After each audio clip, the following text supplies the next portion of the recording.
Yeah, it's weird to be in this hotel and not be starving on this day and cutting weight.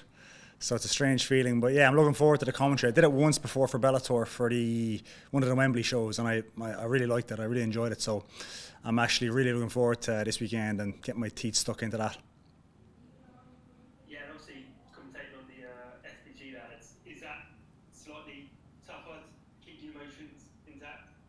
We'll see, because I've never done it before, so we'll find out. But I'm close to a few of them, quite close to a few of them, especially Sinead and one or two others. So we'll see how it goes, but I'll try and stay as professional as I can. Yeah, lovely. And lastly, I read an interview where you sort of opened the door to potentially fight Paul Hughes in the future. Is it a fight that's ever sort of been officially brought to you, or is it more a case of you'll sort of look into it if and when it comes? I'm not looking to it. I was asked about it many times this week. I'm starting to feel like I'm the last person to know something here or something. Everyone's mentioning this fight to me. I know he asked to fight me for this show, but Mike said I was unavailable. I was already unavailable at that point. So maybe it's a fight he wants. I don't know. But you know, tell me a fight I have turned down, Jack, and you'll know my answer to that. So you know me. Yeah, lovely stuff. Cheers for your time. Okay, thank you. Ryan Rappaport. Hey, Peter, Ryan Rappaport, Fight Capital. SPG's obviously been doing so well on the fight scene for quite some time now, but we're seeing some other of these schools and teams in Ireland, like Fight Academy Ireland, growing and putting out a lot of top tier talent. What is your kind of current thoughts on the makeup of the team structures and the teams that are doing the best there in Ireland? Um, yeah, I think Fight Academy Ireland are doing very well. They seem to be really on the rise. They've got a really good set of coaches up there. But there's many good teams. There's John's obviously. There's my SBG Nace. There's Fight Academy Ireland. There's Team Rhino. There's a few teams that are Team KF. There's a few teams that are really top level in Ireland. So we're kind of spoiled for choice here. The fighters where you want to train. It's a really good environment in Ireland right now for fighting and training. Thank you. Yeah, historically, there's been seeming more and more smaller cards and regional promotions popping up in Ireland. Is there any fight promotions that you're seeing around Ireland right now that are being a really good feeder for people like Bellator and PFL? The best one at the moment is pretty clear for me. It's called Cage Legacy. It's been around a while, but it's a really good kind of show to cut your teeth on in Ireland, and there's a long list of people that have kind of gone on to, I fought on it myself, that have gone on to do very well after they've been on that one. They're doing shows very regularly. They're probably doing the best in that regard with the regularity of their shows in comparison to the other ones. So that's kind of the one I see at the moment for us here in Dublin and down south especially. That's a really good one for young guys. Are there any athletes that you're seeing coming out of SPG right now that we need to have our eyes on that we might not necessarily know that have hit the limelight yet? Yeah, I have a guy actually, Conor McCarthy. He just turned pro. He's 1-0.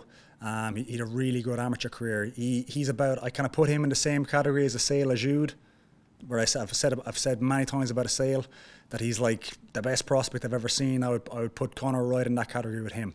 So he's kind of the Irish guy I think people need to watch out for. Great, thank you so much. Okay, thank you. Gabriel Gonzalez.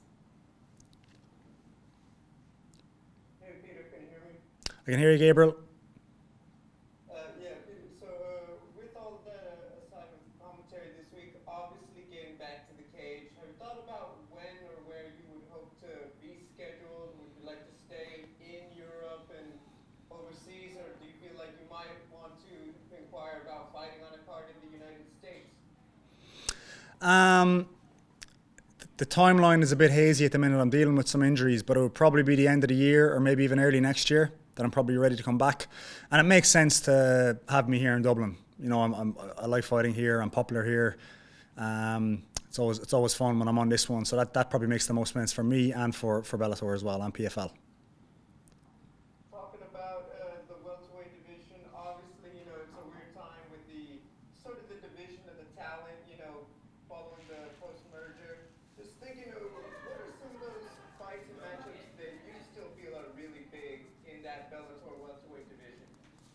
Big for whom? And you know what, either for yourself or that you feel would be good to see just as a spectator, for example? Um, I think I think Doumbé is probably the one people like seeing at the moment.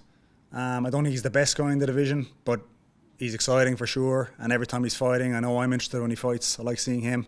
But obviously, there's many guys there. I'm looking forward to Jason Jackson this weekend. I still am a big Amosov fan, and I couldn't believe that he beat him the way he did. I think he can make a claim for being the best welterweight in the world right now, and he's exciting. And I'm looking forward to seeing him this weekend in the main event. Thank you. Mike Pendleton. Hey Peter, can you hear me okay? I can hear you, Mike. So thank you. So you've obviously been a part of some very memorable moments, at these Bellator Dublin shows. Now being on the broadcast team, specifically before, not talking as a commentator, but talking as a fighter. Can you talk about what makes these Bellator Dublin events so special? The crowd. That's easy. It's just the crowd.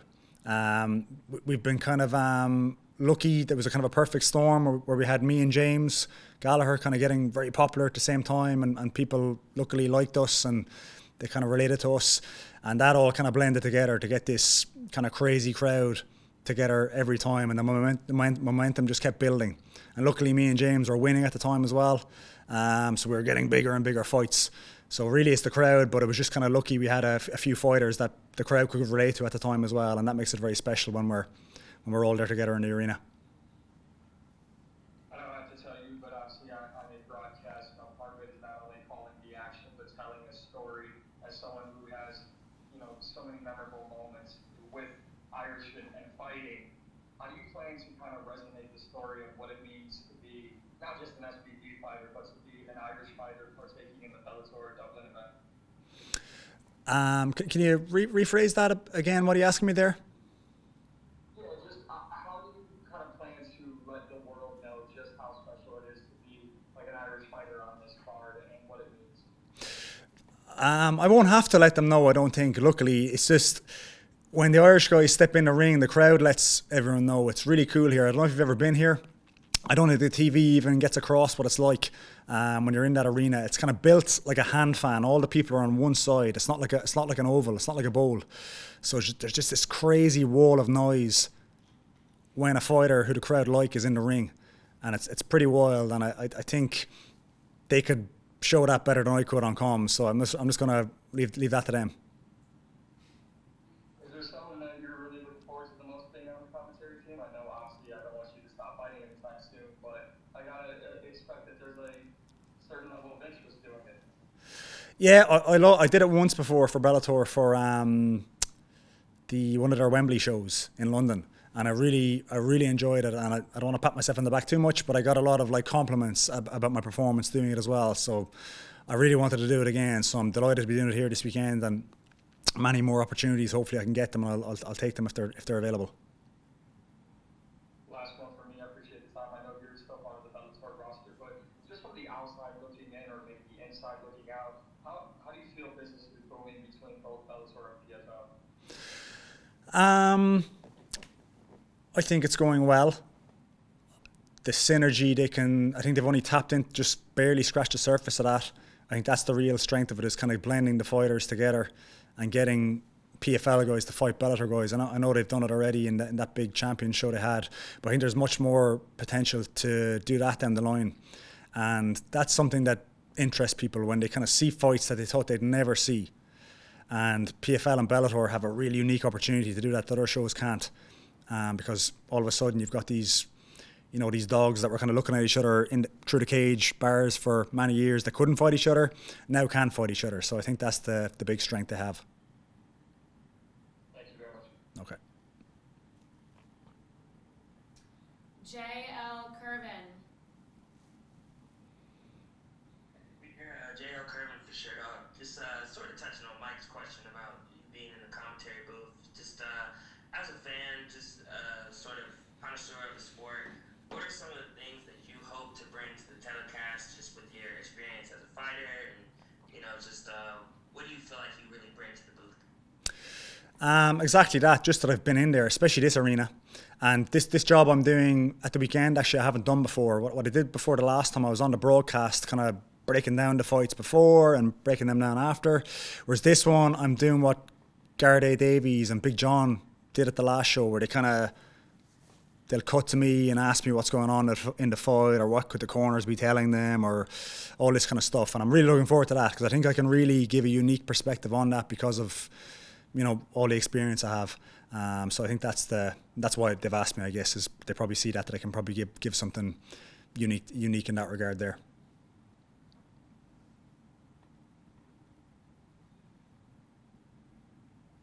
All right, next question, Donna Corby. Hey Peter, I just got a very quick one. This weekend we've got Patricky Pitbull fighting. I wonder, if that doesn't go his way, he's not going to be in the tournament anymore. Is that trilogy perhaps a fight that still interests you? Yeah, I said that many times. He was probably my favourite opponent of all time. You kind of know what you're going to get with Patricky. He's going to be trying to kill you, and it's always going to be fun. So I said I would fight him again if we ever cross paths, and I'm sure he'd feel the same. So yeah, absolutely. If that one's there, I'd do that one. Are you going to watch his fight tomorrow night? And do you think he's going to win? Yeah, I am gonna watch that. I do think he's gonna win. I think he looked really good in his last one, and for whatever reason, he didn't look himself. He was actually winning, and he kind of uncharacteristically kind of got tired for some reason. And he kind of gave I saw he kind of did a post about it. He gave a kind of a cryptic kind of a post that led me to believe there was something wrong with him or whatever. And he did look that way to me. He didn't look himself. So I think he's going to bounce back and win this weekend. And I'm rooting for him as well. I hope he does. Thank you very much. All right, last question goes to Hader Pervez. All right, Peter, can you hear me? Yeah, can hear you. I was going to ask, training with SBG closely and with Paul Hughes and training in Kilcock with Michael Chandler, would you say that's a fight you'd like to take, and there's a bit of beef between you? No, there's no beef. I don't know Paul. Again, I was saying to one of the earlier gentlemen, I've been asked about this so many times this week. I feel like something's going to happen or something this weekend, honestly. I feel like I'm being set up or something for a call out or something. But I've no beef with him, but I've never turned down a fight either. So whatever, if someone wants me to fight someone, I'll fight them. It doesn't matter who it is.